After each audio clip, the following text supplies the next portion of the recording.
Emma Goldman was born on June 27, 1869, in Kovno, Lithuania. Her early life was fraught with hardship, shaped by an abusive father and a mother battling depression. The Jewish community in which she was raised faced severe restrictions, limiting their economic opportunities and making financial stability nearly unattainable. These oppressive circumstances fostered a resilience in Emma that would later define her radical political career. At the age of 12, Emma and her family relocated to St. Petersburg, Russia. It was there that she was first exposed to the burgeoning revolutionary movement that would profoundly influence her worldview. She immersed herself in political literature, fueling her growing passion for radical thought. However, at 16, her formal education was cut short, forcing her to work as a seamstress in a corset factory to support her struggling family. In 1885, when her father attempted to arrange her marriage, Emma refused to comply. Desperate to escape both her father's control and an unwanted marriage, she and her sister Helena immigrated to the United States, settling in Rochester, New York. In Rochester, Emma found work in a garment factory, where the grueling conditions reinforced her belief in the necessity of workers' rights. The long hours, meager wages, and suppression of labor movements solidified her discontent with capitalist exploitation. This period marked the deepening of her radical ideology. Emma married a young Jewish immigrant, Jacob Kirschner, in 1887. The marriage was short-lived, as Jacob proved to be possessive and emotionally manipulative, even threatening suicide if she left him.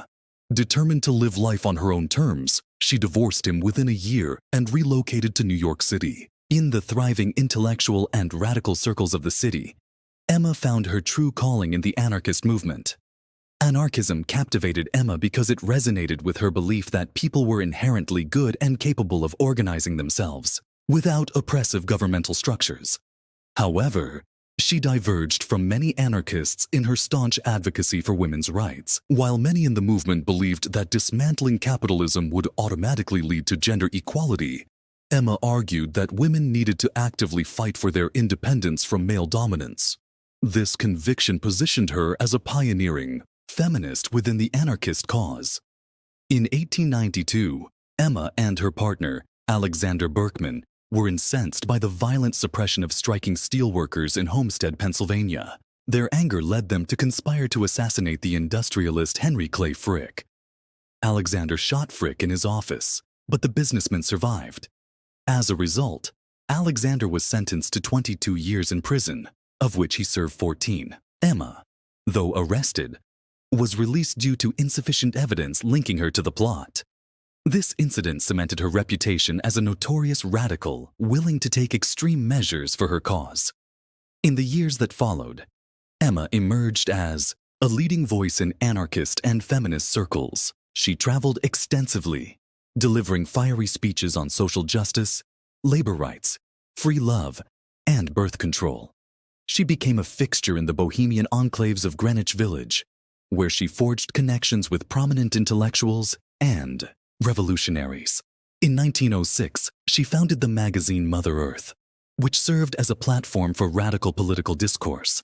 Emma's feminism set her apart from other reformers of her time. She was skeptical of the suffrage movement, believing that the right to vote would not dismantle the corrupt political system or bring true equality. Instead, she championed broader issues such as sexual freedom, birth control, and the abolition of marriage, which she saw as an institution designed to subjugate women. Her controversial views often led to her arrest, particularly for distributing information on contraception, which violated the restrictive Comstock laws. Her advocacy for free love was equally revolutionary. Emma believed that love and relationships should be based on mutual desire rather than societal or legal constraints. She openly criticized marriage, arguing that it trapped women in oppressive roles. In an 1893 interview with journalist Nellie Bly, she declared that the institution of marriage should be abolished altogether, a radical notion in an era when divorce was rare and heavily stigmatized. Emma's radicalism made her both a revered figure and a reviled enemy of the state. Her political activities frequently resulted in her arrest, and she served multiple jail sentences throughout her career. However, it was her opposition to world war that ultimately led to her downfall in the United States. In 1917, Emma and Alexander Berkman founded the No Conscription League, urging men to resist the military draft.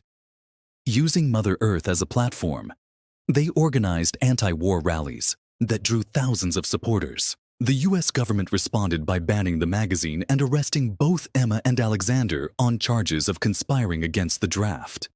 They were each sentenced to 2 years in prison. Following her release in September 1919, Emma's troubles with the U.S. government continued. The Justice Department labeled her an enemy alien, despite her insistence that she had gained citizenship through her brief marriage in Rochester. The government rejected her claim, and on December 21, 1919, Emma and Alexander were among 200 radicals deported to Russia. Despite her initial excitement about the Russian Revolution, Emma soon became disillusioned with the authoritarianism of the Bolshevik regime. She criticized Lenin's government for suppressing dissent and curtailing individual freedoms, a stance that led to her eventual departure from Soviet Russia. She spent the remainder of her life as a political exile, traveling through Europe and Canada, continuing her advocacy for anarchism and women's rights. Emma Goldman remained an outspoken revolutionary until her death on May 14, 1940. Her legacy endures as that of a fearless advocate for individual liberty, free thought, and social justice. Though vilified in her time, history remembers her as a pioneering force in the fight for workers' rights, feminism, and anarchism.